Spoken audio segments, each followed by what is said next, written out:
People give me a lot of stick about owning a Land Rover. At the end of the day, I've had 7 of them. Nothing like having a good laugh at a set of legs hanging out the underside of a Land Rover.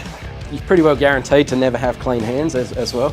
The car's gone through a couple of transformations. It's gone from the play car to when the kids came along, we then had to make it more family friendly. Mid-wheel base, picks up wheels really easy, but I like it, gives it a bit of fun character to it.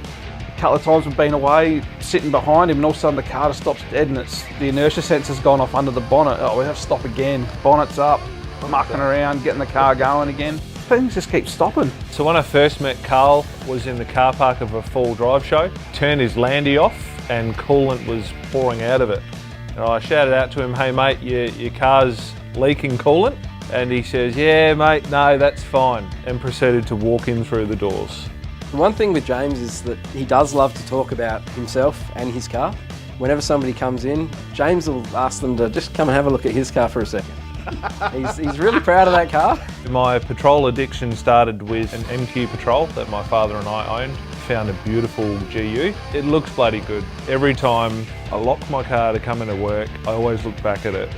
There is something that lets it down, and that's the petrol motor, the 4.5. They're gutless, they're thirsty, but everything else is on point. We went out four-wheel driving one day and he come back on the Monday morning, he was absolutely frizzled, popped into a so-called puddle and filled up the front of his car with mud. You've never seen a more distressed man. I originally bought the car thinking I was going to tackle big hill climbs and big mud pits and not care too much, but I'm a bit too fond of it now.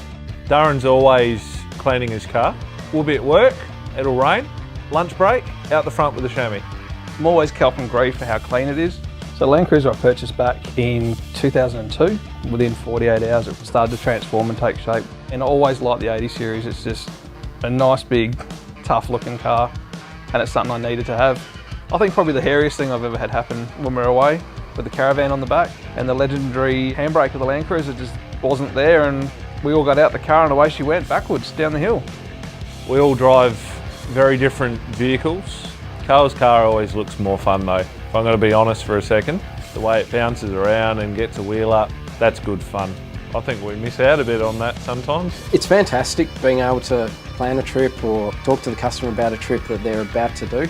There's always that little bit of, I don't want to call it jealousy, but you're very envious of what they're about to do. So we've all been together for a bunch of years, and work's fantastic. We all have a good laugh at work and get the job done. But on weekends and our own personal time, we all get together, go camping, have some laughs, help out on each other's cars, and what is like brothers, just works. Just like brothers. I'm going to cry on camera. When it comes to hitting the tracks with your mates, at ARB, we get it.